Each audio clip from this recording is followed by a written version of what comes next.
Hi friends, வணக்கம். இந்த வீடியோல நான் உங்களோட என்ன ஷேர் பண்ண போறேன்னா ஒரு சூப்பரான ரெசிபி ஒன்னு ஷேர் பண்றேன் உங்களுக்கு. அது நீங்க வீட்ல எப்படி ஈஸியா செய்யலாம் அப்படின்ற மாதிரியும் சொல்றேன். அதுக்கு முன்னாடி ரொம்பவே ஒரு ஹாப்பியான விஷயம் என்னன்னு கேட்டிங்கன்னா 396 சப்ஸ்கிரைபர்ஸ் நம்ம சேனல்ல ஜாயின் பண்ணிருக்காங்க. ரொம்ப ரொம்ப ரொம்ப ரொம்ப ஹாப்பி. உங்களோட அன்புக்கும் சப்போர்ட்டுக்கும் ரொம்ப ரொம்ப நன்றி. கண்டிப்பா எனக்கு இது ரொம்ப ஹாப்பியா இருக்கு. இந்த டேல எங்க வீட்ல எல்லாத்திட்டையும் காமிச்சு எல்லாத்திட்டையும் எங்க அம்மா கிட்ட எல்லாம் சொல்லி நான் சப்ஸ்கிரைபர் 396 வந்துட்டாங்க அப்படின்னு எல்லாருமே விஷ் பண்ணாங்க. கண்டிப்பா நல்லா செய்ய அப்படின்ற மாதிரி என்னை வாழ்த்துனாங்க. சோ இந்த நேரத்துல உங்க எல்லாத்துக்குமே ரொம்ப தேங்க்ஸ் சொல்லிக்கிறேன். என் ஃப்ரெண்ட்ஸ், ஃபேமிலி அண்ட் சப்ஸ்கிரைபர் உங்களுக்கு தொடர்ந்து இந்த சப்போர்ட்டை நீங்க கடைசி வரைக்கும் எனக்கு கொடுக்கணும்ன்றதை நான் கேட்டுக்கிறேன். அதுவும் இல்லாம நம்ம சேனல்ல இன்னும் நிறைய பேர் ஜாயின் பண்ணாங்கன்னா எனக்கு ரொம்பவே ஹாப்பி. உண்மையிலேயே எனக்கு ரொம்ப ஹாப்பியா இருக்கிறேன். திரும்பவும் சொல்றேன், தேங்க்யூ சோ மச். இன்னைக்கு இந்த ரெசிபி பாத்தீங்கன்னா பாஸ்தா ஒயிட் சாஸ்ல செய்வாங்க இங்க. சோ நான் வீட்லயே அதை ப்ரிப்பேர் பண்ணுவேன். அது எப்படி செய்யறது அப்படின்றத உங்களோட நான் காமிக்கிறேன், உங்கள்கிட்ட நான் ஷேர் பண்றேன். இந்த ரெசிபி பாத்தீங்கன்னா எங்க வீட்டுல என் பையன், எங்க வீட்டுக்காரு, எங்க சின்ன பையன் 3 பேத்துக்குமே ரொம்ப பிடிச்ச ஃபேவரட் ரெசிபி. அதே மாதிரி ரொம்ப ஹாப்பியா இருக்கும்போது இந்த ரெசிபி நான் செய்வேன். சோ அதனாலதான் எனக்கு ஹாப்பியான மூட்ல உங்க கூட இதை நான் ஷேர் பண்றேன். கண்டிப்பா இந்த ரெசிபி நீங்க வீட்ல ட்ரை பண்ணி பாருங்க. எப்படி இருந்துச்சு அப்படின்றதை எனக்கு கமெண்ட்ல சொல்லுங்க. கண்டிப்பா உங்க கமெண்ட்டுக்கு பதில் சொல்றதுக்காக நான் வெயிட் பண்ணிட்டு இருப்பேன். திரும்ப ஒரு தடவை சொல்றேன், என்னை சப்ஸ்கிரைப் பண்ணி நம்ம சேனல் சப்ஸ்கிரைப் பண்ண அனைவருக்கும் என் மனமார்ந்த நன்றியை உங்கள்கிட்ட தெரிவிச்சுக்கிறேன். Thank you so much. வாங்க வீடியோக்குள்ள போலாம்.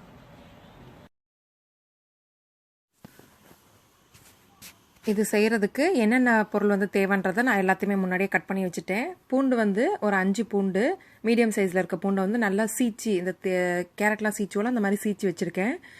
வெள்ளை வெங்காயம் மெல்லீஸா நறுக்கி வச்சிருக்கேன், ஒரு அரை வெங்காயம். நீங்க வெங்காயம் தேவையில்லைனா கூட ஸ்கிப் பண்ணிடலாம். ஸ்வீட் கார்ன் இது ரொம்ப நல்லா இருக்கும், ஆனா கொஞ்சமா சேர்த்துக்கங்க. நான் கொஞ்சமா எடுத்து வச்சிருக்கிறேன், உரிச்சு வச்சிருக்கிறேன். ப்ரோக்கோலி இதுக்கு பர்ஃபெக்டான ஒரு வெஜிடபிள் இந்த மாதிரி பாஸ்தா ரெசிபிக்கு. அதனால நிறையவே நான் போடுவேன். நீங்க உங்க விருப்பத்துக்கு தகுந்த மாதிரி நீங்க சேர்த்துக்கலாம்.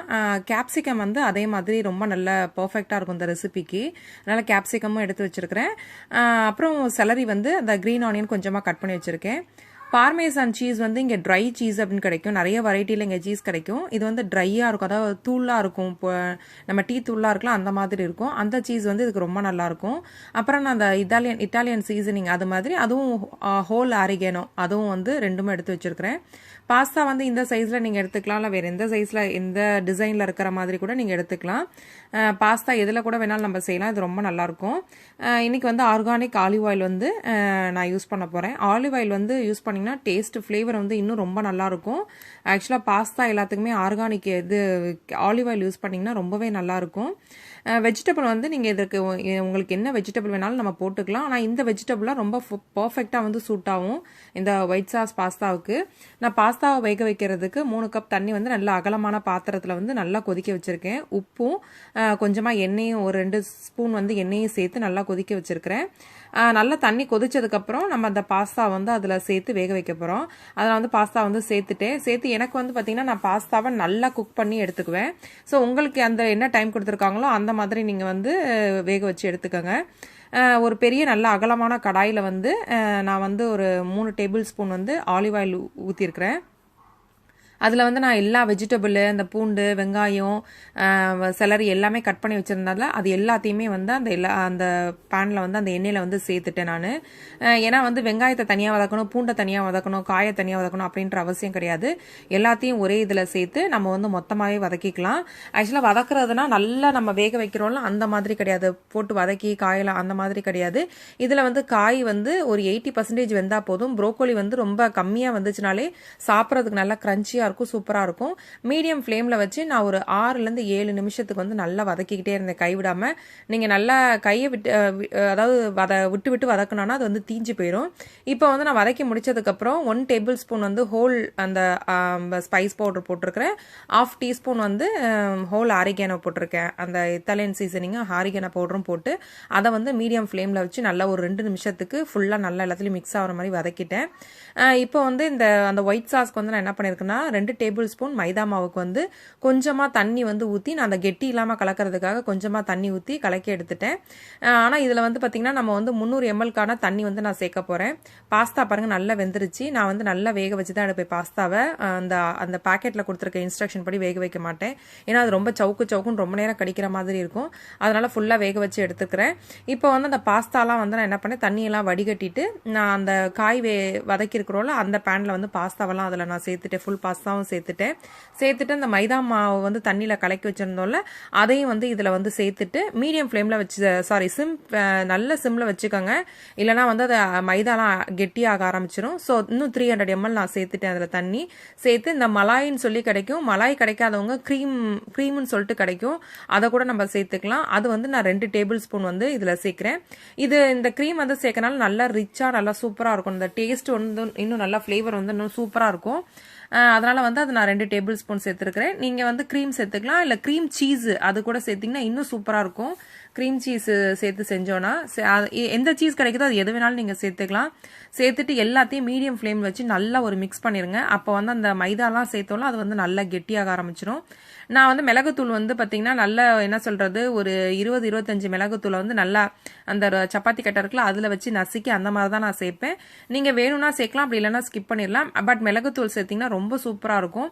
நல்லா அதையும் ஒரு மிக்ஸ் பண்ணிடுங்க. மீடியம் ஃப்ளேமில் வச்சு அந்த ஒயிட் சாஸ்லாம் நல்லா கெட்டியாகிடும். கெட்டியானதுக்கப்புறம் நம்ம வந்து என்ன பண்ணுவோம், இப்போ பார்மேசான் சீஸ் வந்து நான் சேர்க்க போகிறேன். மோசரெல்லா சீஸ் சேர்க்கலாமான்னு கேட்டால் இதில் மோசரெல்லா சீஸ் சேர்த்திங்கன்னா அதை நம்ம சாப்பிட முடியாது. பார்மேசன் வந்து இந்த மாதிரி ட்ரையாக இருக்கிறனால தூளாக இருக்கிறனால நான் வந்து 3 டேபிள் ஸ்பூன் வந்து இதில் சேர்த்துருக்கேன். நிறைய சேர்த்தாலும் இன்னும் நல்லாயிருக்கும். ஆனால் ஸ்டவ் ஆஃப் பண்ணிட்டு தான் இதை நான் சேர்க்குறேன். இல்லைனா இதுவும் வந்து கரண்டி அதோட எல்லாத்தையும் ஒட்டிக்கும். அதனால் வந்து அந்த ஸ்டவ் ஆஃப் பண்ணிவிட்டு அந்த சீஸ் சேர்த்து நல்லா ஒரு மிக்ஸ் கொடுத்துட்டேன்.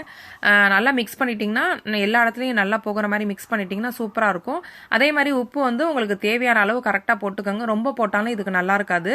ஏன்னா பாஸ்தா வேக வைக்கும் போது நம்ம உப்பு போடுறோம், காய் வேக வைக்கும் போது இதில் உப்பு போடுறோம். ஸோ அதனால் உப்பு வந்து நல்லா செக் பண்ணிக்கோங்க.